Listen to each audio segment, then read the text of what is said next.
नमस्ते दोस्तों, पहल एकेडमी में आप सभी का स्वागत है। आज हम बात करने वाले हैं क्लास 7th की एक्सरसाइज 9.1 के क्वेश्चन नंबर फर्स्ट के बारे में। ठीक है, क्या लिखा हुआ है? Find the area of parallelogram. हमें पैरेललोग्राम का एरिया फाइंड करना है। और अब एरिया ऑफ पैरेललोग्राम का आपका फॉर्मूला पता होना चाहिए। इससे पहले वाले वीडियो में मैंने आपको सारे फॉर्मूला मैंने लिखा है, तो मैंने आपसे पहले ही कहा था इस एक्सरसाइज को करने के लिए आपको फॉर्मूले सबसे पहले पता होने चाहिए। तो एक बार फॉर्मूले सारे अच्छे से रिवाइज कर लें, अच्छे से उन्हें याद कर लें, तभी ये सवालों को आप बना पाएंगे। ठीक है, तो एरिया ऑफ पैरेललोग्राम आपको निकालना है और डायग्राम आपको दिए हुए हैं। तो पता होना चाहिए एरिया ऑफ पैरेललोग्राम में हमें किन किन चीजों की जरूरत पड़ेगी। तो दो चीजों की जरूरत पड़ने वाली है, बेस की और हाइट की। तो आइए डायग्राम से हम बेस और हाइट को देखते हैं। तो हमने पहले क्या लिखा? In the given figure base क्या है हमारा 7 और हाइट क्या है हमारी 4 सेंटीमीटर। ठीक है, तो हमने लिखा फिर नाउ वी नो दैट, हम जानते हैं कि area of parallelogram equal to base into height. Base हमने 7 लिख दिया और हाइट हमने 4 लिख दी और दोनों का क्या कर दिया? मल्टीप्लाई। तो इस कैसे मल्टीप्लाई हो गया? तो आ गया 28 और सेंटीमीटर का सेंटीमीटर में मल्टीप्लाई होगा तो आएगा सेंटीमीटर स्क्वायर। ठीक है, और आप एक बात हमेशा ध्यान रखना, जब भी आप इस तरह के सवाल करेंगे तो आपको एक बात ध्यान रखना, दोनों की यूनिट सेम होनी चाहिए। ये सेंटीमीटर है तो इसको भी सेंटीमीटर में होना बेहद जरूरी है। 1 मीटर में है, 1 सेंटीमीटर में है तो काम नहीं होगा, फिर हमें दोनों को कन्वर्ट करना पड़ेगा। किसी एक को क्या कर लेंगे? कन्वर्ट कर लें, यानी कि यूनिट हमारी सेम होनी चाहिए। मीटर में है तो मीटर में रहेगा, सेंटीमीटर है तो सेंटीमीटर में रहेगा। ठीक है, और एक बात ध्यान रखना, जब भी आप एरिया निकालें तो जो यूनिट होती है, यूनिट पे हमेशा स्क्वायर का साइन लगाएं।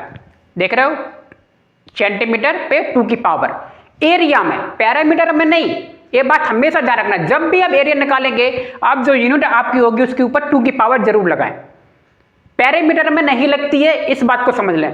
कई लोग बच्चे क्या करेंगे? पैरामीटर पे भी लगा देते हैं या इस एरिया पे लगाएंगे ही नहीं, तो ये गलती है, आपके नंबर कट जाएंगे आप पे अगर आपने यूनिट नहीं लगाई तो। ठीक है, देखने में बहुत छोटा सा लगता है लेकिन नंबर कट जाते हैं इसमें। ठीक है, अब आप देखिए इसमें एक चीज है, हमें हाइट किसे कहेंगे और बेस किसे कहेंगे। तो देखिए बहुत ही सिंपल है। सबसे पहले कॉमन चीज बात है, जो अंदर डॉटेड लाइन है ये हाइट होती है। आप किसी भी सवाल में देख लें, देख रहे हो डॉटेड लाइन जो दिखाई दे रही है ये क्या है? हाइट है। आप देख लें, एक चीज और दिखाई दे रही होगी, बेस कहाँ बन रहा है ना? जैसे डी वाले सवालों में देखें, लाइन चेंज हो गई, डॉटेड लाइन आपको पता चल गया भैया ये क्या है?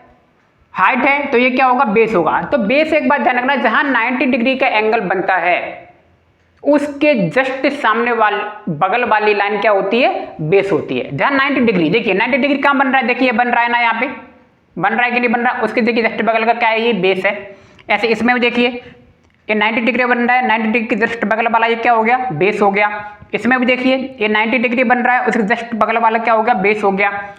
ई वाले में देखिए यहाँ पे 90 डिग्री बन रहा है ना, तो ए 2 सेंटीमीटर क्या है? इसका बेस है। इसमें भी देखिए 90 डिग्री यहाँ बन रहा है और 5 सेंटीमीटर क्या हो गया? बेस हो गया। ठीक है, और अंदर ध्यान रखना, अंदर वाला जो होता है हाइट होती है, या जो डॉटेड लाइन है वो हाइट है। ठीक है, यहाँ पे ये जो लाइन देख रहे हो आप, जो तिरछी लाइन सीधी गई हुई है, ये आपका क्या है? डायमीटर है। ये क्या है? ये डायमीटर। इससे तो कोई मतलब है नहीं हमें। ठीक है, बात समझ में आ गई होगी। डी वाला क्वेश्चन देखिए, in the given figure base हमारा क्या है? यहाँ पे 5 हो जाएगा। मैंने कहा 90 डिग्री जस्ट बगल का है 5 सेंटीमीटर और हाइट क्या है आपकी 4.8 सेंटीमीटर। ठीक है, तो एरिया ऑफ पैरेललोग्राम हमें पता है बी इंटू एच। ध्यान रखना, बेस इंटू हाइट को बी और एच भी लिखा जाता है शॉर्ट में। मल्टीप्लाई कर दिया, आ गया 24 सेंटीमीटर स्क्वायर। तो बहुत ही सिंपल है। तो एरिया ऑफ पैरेललोग्राम आपका बस क्या पता होना चाहिए? फॉर्मूला पता हो तो आपके लिए बेहद आसान है। ठीक है, उम्मीद है आपको सवाल वीडियो दोनों समझ में आ गए होंगे। तो मिलते हैं नेक्स्ट वीडियो में। आप सभी का बहुत बहुत धन्यवाद। Thank you.